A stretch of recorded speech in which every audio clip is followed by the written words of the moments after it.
Welcome back to Differential Equations. In this video, I want to introduce you to dynamical systems. Up until this point in the course, every differential equation we've studied has been defined on a function that is a real-valued function of one real variable. That is, we've always assumed that the thing we're looking for, this y, maps from the real numbers to the real numbers. But we know that that's not the only kind of function that exists.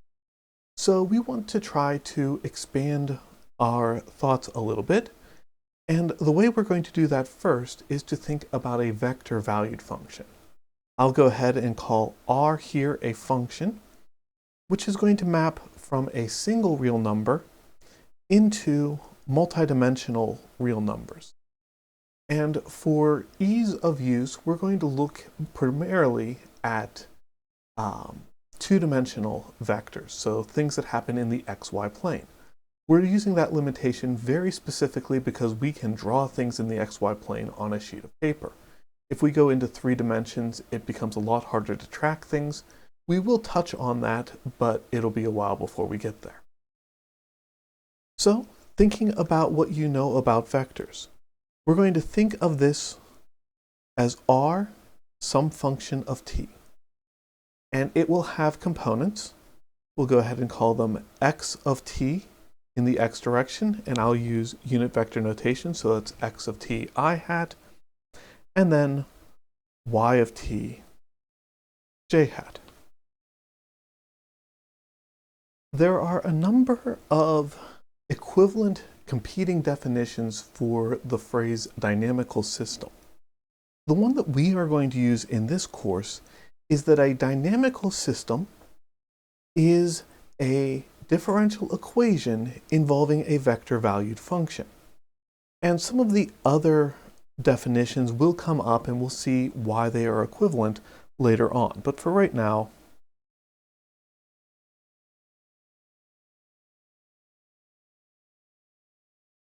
a dynamical system is any differential equation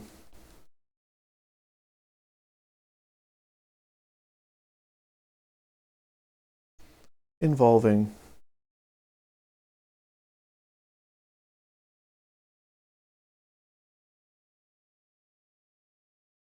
vector-valued functions.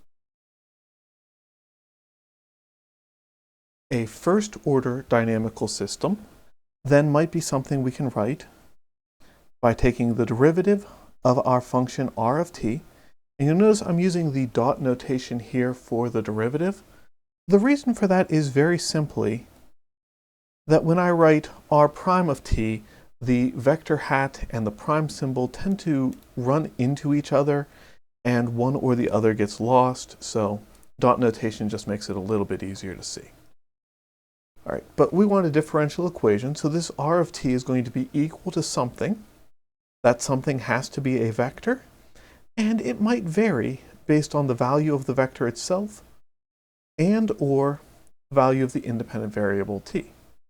So r of t is equal to u of r and t.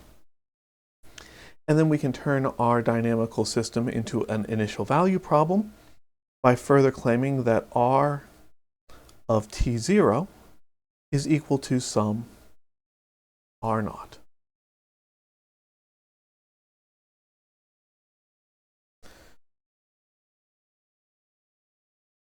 So how do we deal with this? Well, the first thing I'll remind you from a multivariable calculus course that if you're taking the derivative of a vector-valued function, well, that's the derivative with respect to t of, we said that our vector-valued function was some x of t I hat plus some other y of t j hat, and we can distribute that derivative. So since I hat and j hat are constant vectors, this is really x prime of t I hat plus y prime of t j hat. And similarly, let's take a look at some of these other things. Our u of r and t. We can think of that as a vector that has two components. Each of those components might be a function. We'll call the first function f. And instead of talking about it in terms of r, we'll split up the components of r. Given a unique r, it defines a unique combination x and y. Given a unique combination x and y, it defines a unique r. So writing that as x, y, and t doesn't do anything different from calling it r and t. And then we'll have one function like that in the x direction, and we'll have some other function like that, I'll call it g, in the y direction. And before I scroll it off the page, let's also go ahead and say that r naught is some x naught in the x direction and some y naught in the y direction.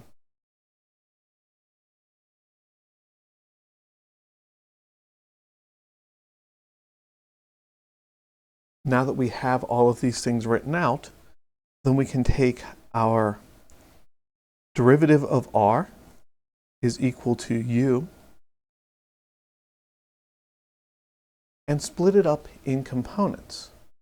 Two vectors are equal if and only if their x components are equal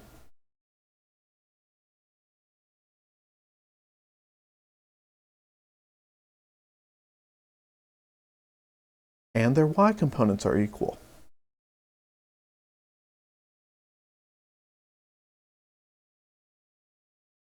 Then, our initial condition. We can split that up into its components as well. R of t naught has x component x of t naught, and that must be equal to x naught, and y component y of t naught, which must be equal to our y naught. So, a vector-valued differential equation, a dynamical system, can equivalently be thought of as a system of two differential equations on two interrelated functions. You've seen this in your work with vector-valued functions in the past. When you're trying to deal with derivatives involving vector-valued functions, you can work with each component separately, and the combination can become a little bit headache-inducing, but all told, it's not that much of a deviation from a single derivative of a single function, or a real valued function. Sometimes that works in our favor, sometimes it really does not. If we're lucky, we might have something referred to as a decoupled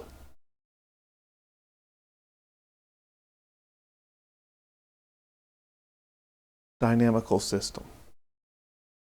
Sometimes you'll see this referred to as a completely decoupled or a fully decoupled dynamical system, but decoupled dynamical system is good enough. And in a decoupled dynamical system, we're going to assume that f of x, y, and t actually only depends on x and t, not y. And we'll assume that g of x, y, and t only depends on y and t, not x. And then we still have our initial conditions. X of t naught equals x naught, y of t naught equals y naught. And in this sort of a dynamical system, because there is no y dependence anywhere here in that first equation,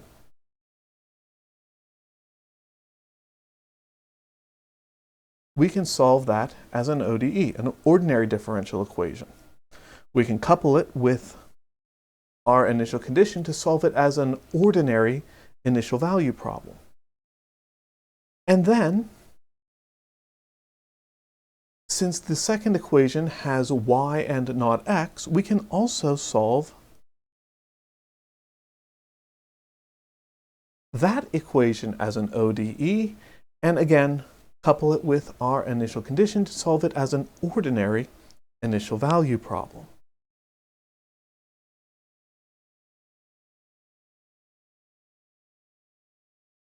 as a quick example here, how about x prime equals negative 2x, y prime equals 5y, x of 0 equals 1, and y of 0 equals negative 1. Solving each of these on their own. I chose examples that are relatively simple as far as solving ordinary differential equations. These are both separable. I can rewrite that first equation as x prime over x equals negative 2, negative 2. And then that gives me that x is going to be some constant a times e to the negative 2t. Plugging in our initial condition, x of 0 equals a, which our initial condition tells us must be 1. Then similarly, rearranging that second equation, we get that y prime over y is equal to 5. This is, once again, a separable differential equation. We can go through the integration. We can write out the natural log stuff. If you need to write out those steps, there's nothing wrong with that, but we know it's going to end up in that form y equals some constant. I've already used a, so I guess I'll call this b times e to the 5t. Then we want y of 0. Plugging in t equals 0 on the right-hand side here gives us just b, and the initial condition tells us that that should be negative 1. Bringing all of this together, generally speaking, we're going to be thinking about a vector-valued solution, r of t. The x component, a is 1, otherwise it's just e to the negative 2t. And then b is negative 1, so it'll be minus e to the 5t in the j-hat direction.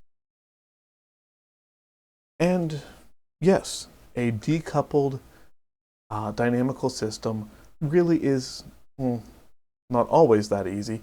Again, I chose particularly easy ODEs here so that we wouldn't have to spend time on it, and we can spend time on the structure. These ordinary differential equations can be a little bit more challenging. They might use any and all of the toolkit of solving differential equations we've studied up till this point. But we'll stick with things that are, relatively speaking, easy for now, just so that we can get into the interesting new things a little bit more quickly.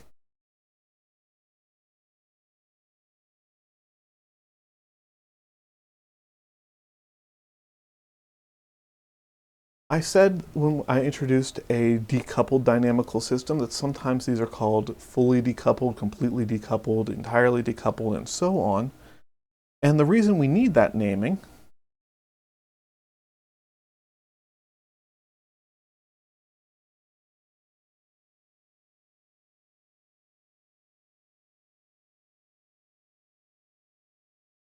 is because we can also have what's called a partially decoupled dynamical system.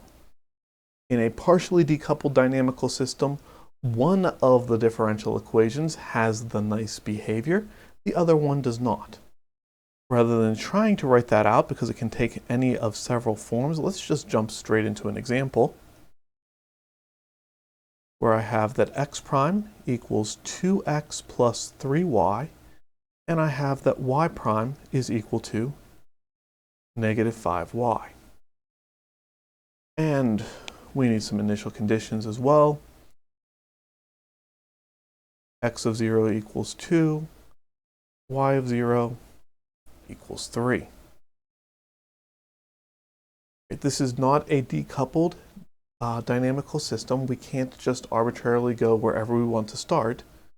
But if we pay attention, we might notice that the second equation, the one involving y, does look like a decoupled portion, or a portion of a decoupled dynamical system.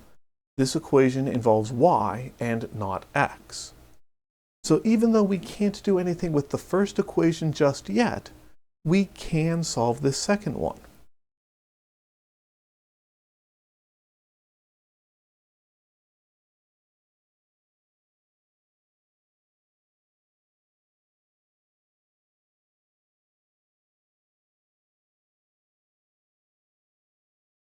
And let's go ahead and write the whole thing out.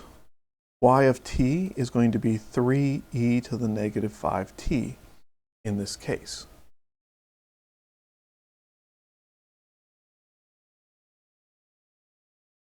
If I plug that into my equation for x, right? The problem with this one before was because it had this y in the equation, we couldn't address it directly. But I know what y is now.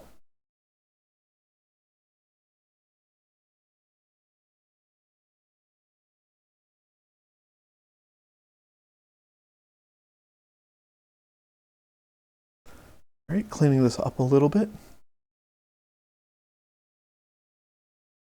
X prime minus 2x equals 9e to the negative 5t. And you'll notice that I kind of instinctively rearranged things to put this in the form of a first order linear differential equation. We have our x prime, we have something being multiplied by x, and then we have a thing on the other side that involves t but not x. We can solve this equation by method of integrating factor. We'll let u be equal to e to the negative 2t. Things could be a lot worse, but luckily we just have that 2 in front of the x. It's a constant. It makes life a lot easier. And then the rules for working with an integrating factor tell me that the derivative of x times e to the negative 2t should be equal to the same integrating factor, e to the negative 2t, times the thing that was on the right-hand side, which in this case was 9e to the negative 5t.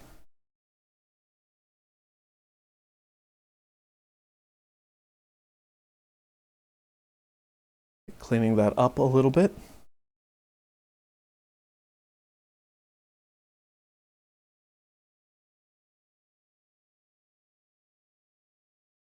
Remember, multiplying like bases, you can just add the exponents. Negative 2t plus negative 5t is negative 7t. Then integrate both sides here.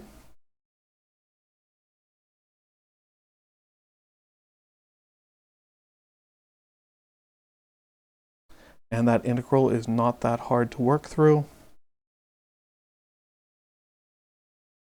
Let's see, it looks like it's going to be negative 9/7 e to the negative 7t plus some constant of integration. I guess I'll call this one c. And then get x by itself by multiplying both sides of the equation by e to the opposite of negative 2t, which would be e to the positive 2t. So I get that x is negative 9/7 e to the, well, negative 7t divided by e to the negative 2t is going to be e to the negative 5t. And then c divided by e to the negative 2t is c times e to the positive 2t.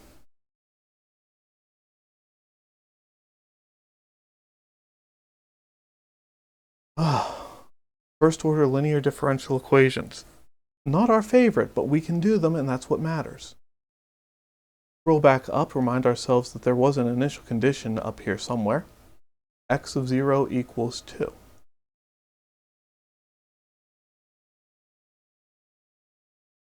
Right, so plugging in t equals 0, we'll get negative 9/7 times e to the 0, which is 1, plus c times e to the 0, which is still 1. This is going to be equal to 2. Add 9/7 to both sides. I guess 2 is the same thing as 14/7, and 14 plus 9 is 23.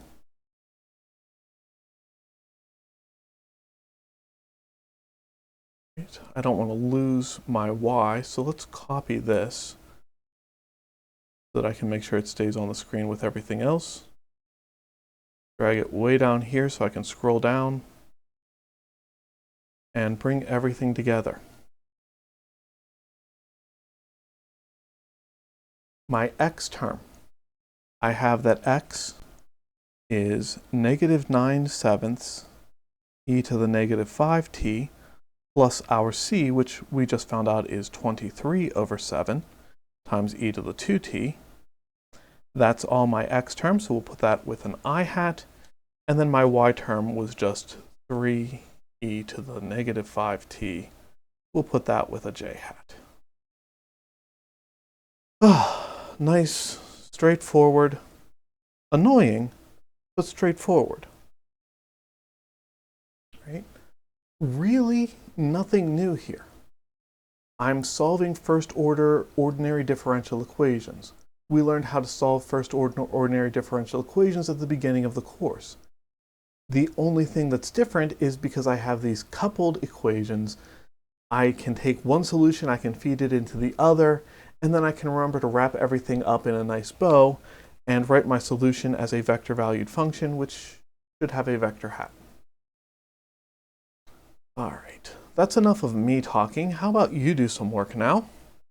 Let's take a look at x prime equals 2t and y prime equals 3x, along with the initial conditions, x of 0 equals 1, and x of 0 equals negative 1, y of 0 equals positive 1. I tried to write those backwards. All right, notice this one is a little bit more interesting than the ones we've looked at before because it explicitly has a t in it. But that actually doesn't make things any more challenging. This is a partially decoupled dynamical system. So with that in mind, take a couple of minutes to look at this, see what you can do with it, and I'll see you in the next video.